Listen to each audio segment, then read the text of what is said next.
Hello and welcome everyone. Thank you very much for tuning in. This is a screencast thematic presentation and recording for the part of the lesson that has looking at an introduction overview of North Korea.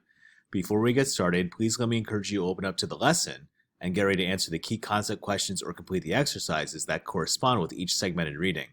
Please remember that you can replay any part of this presentation for detailed clarity or repetition later on. Let's go ahead and get started. Introduction.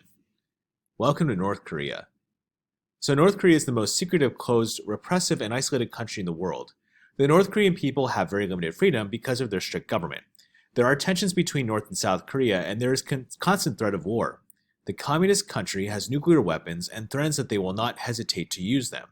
Now, the totalitarian regime has often been accused of abusing human rights, but there are reports from international organizations on torture, slave labor, and public executions. Oddly enough, the official name of the country is the Democratic People's Republic of Korea. It is located in the northern part of the Korean peninsula, and Pyongyang is the capital city of North Korea, and is home to around 2.8 million people. Speaking of people, almost the whole North Korean population consists of ethnic Koreans, with the exception of a small group of Chinese. Now, North Korean society is categorized into different groups based on the people's social and economic background, as well as their loyalty to the government. This system is known as the Seongyeon. People in high classes often receive better education and job opportunities. Now let's talk about the economy. So North Korea's economy is completely planned by the government. Essentially, this means that government owns most of the businesses in the country. Apart from North Korea, there is only one other country in the world that has such a centralized planned economy, and that is Cuba. North Korea has a policy that forbids most people and companies to trade with other countries. Only China and Russia are allowed to invest in North Korea, but at a very small scale. The country is one of the poorest and least developed in the world.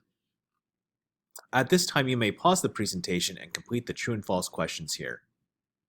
When you're finished, you may continue to press play, and we'll move on to the next section of the reading right now. Let's now move into section 2 on geography.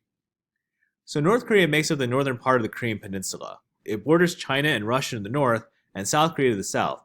The Sea of Japan forms the east coast of the country, and the Yellow Sea lies on the west.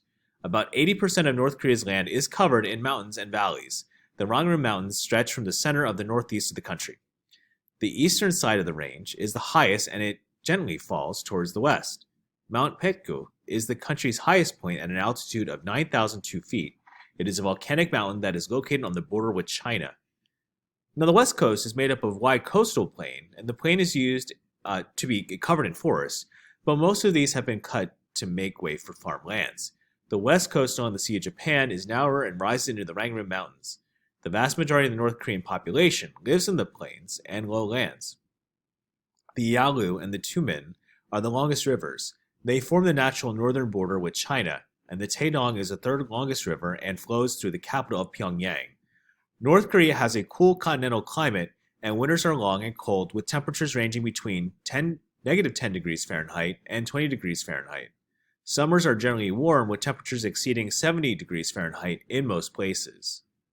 At this time, you may pause the recording and go ahead and complete the fill-in-the-blank activity, and also the second part down here with labeling the map.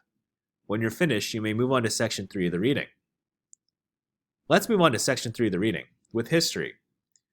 The Gojoseon was the first kingdom in the Korean peninsula. According to legend, the kingdom was founded in the year 2333 BC by Dangyang. The kingdom had control over the Korean peninsula as well as parts of northern China. The kingdom came to an end in the year 108 after a series of wars with the Chinese Han dynasty. During the 1st century AD, the Korean peninsula was divided into 3 major kingdoms of Goryeo, Bash, and Sia. The 3 kingdoms were in control from 57 AD and 668 AD.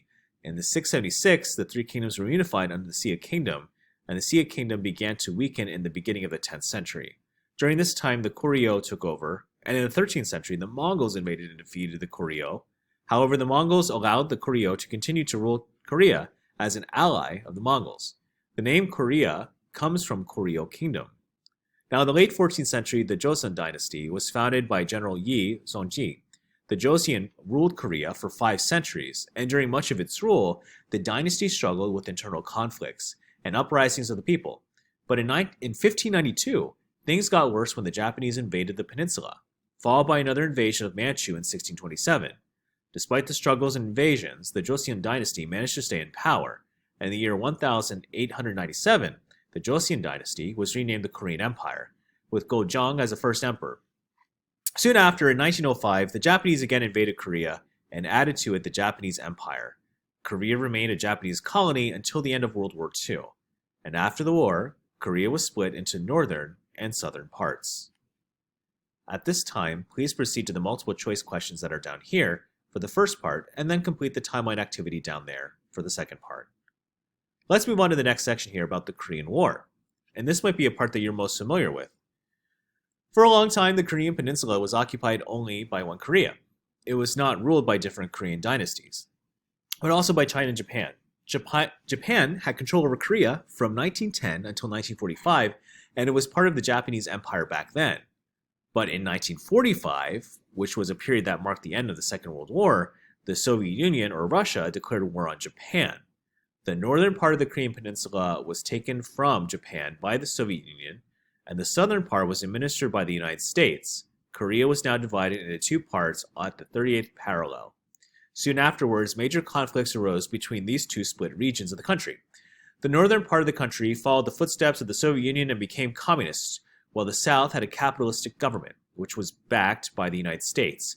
The Republic of Korea, or South Korea, was officially formed in 1948, and shortly after, the USSR, or Russia, helped to establish the Democratic People's Republic of Korea, or North Korea, with Kim Il-sung as the leader. Now, following the split of the country into North and South, attempts were made to unify the two parts. However, conflicts arose because both countries had completely different political systems. In 1950, conflicts became more violent and the Korean War was sparked. North Korea invaded the South and the United Nations sent aid to South Korea.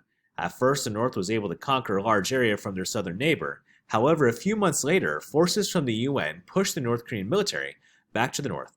Forces from South Korea and the UN were so successful that soon after, the North Korean capital of Pyongyang was occupied.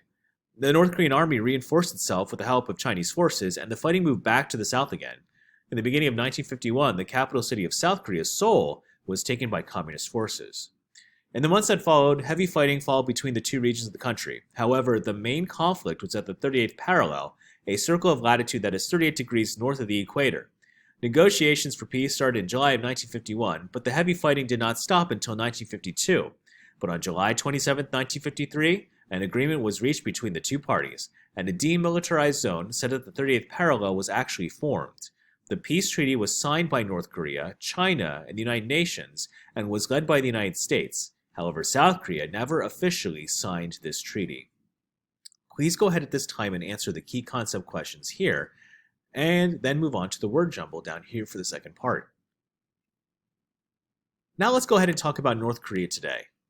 The Kim Dynasty. North Korea is under the total control of Kim family's dictatorship. The regime was established by Kim Il-sung in 1948, and the government wants people to believe their country is a democratic people's republic, but in fact it is more like a cult. The government often punishes people who openly criticize the regime. Kim Il-sung passed away in 1994, however. He is still regarded as the eternal leader of the nation. Who is Kim Il-sung? Well, Kim Il-sung was born near Pyongyang in 1912. He was a guerrilla fighter during the Japanese occupation of Korea. He also fought with the Soviet Army during World War II. After the war had ended, he returned to his home country and eventually became the leader of North Korea. In 1950, Kim Il-sung convinced his allies Joseph Stalin from the Soviet Union and Mao Zedong of China to invade South Korea. However, after American United Nations forces also got involved in the conflict, the war soon ended. During his rule, Kim Il-sung introduced the Juche philosophy, which was used to develop his country without any external help or maintenance of any relationships with foreign countries. So he created a cult status that enabled him to rule the country for 46 years. Now let's talk about Kim Jong-il. Kim Jong-il succeeded his father, and in 1994, as leader of North Korea, he was called the Dear Leader. According to North Korean propaganda, Kim Jong-il was born on Mount Pechgu, a sacred mountain in the country. However, he was actually born in Russia while his father was fighting for the Soviet Army during World War II. During the first days of Kim Jong-il's reign, North Korea was hit by a famine that lasted for 3 years and killed around 2 million people. His reign was also marked by the launch of a nuclear program that even led to the testing of a nuclear bomb in 2006. Kim Jong-il died in 2011, and the government announced in an official statement that their dear leader had died because of physical and mental overwork. Now, who is Kim Jong-un? Kim Jong-un is the current leader of North Korea, and he became the supreme leader in 2011 after his father died of a heart attack. He has continued the country's nuclear missile testing, which his father started, and Kim Jong-un received his education abroad in Switzerland. At this time, please go ahead and answer the multiple choice questions down here and complete the hidden word activity down here with the clues provided. Let's proceed to the next part of readings, so please click on the next part of the presentation that has screencast readings and guidance for you.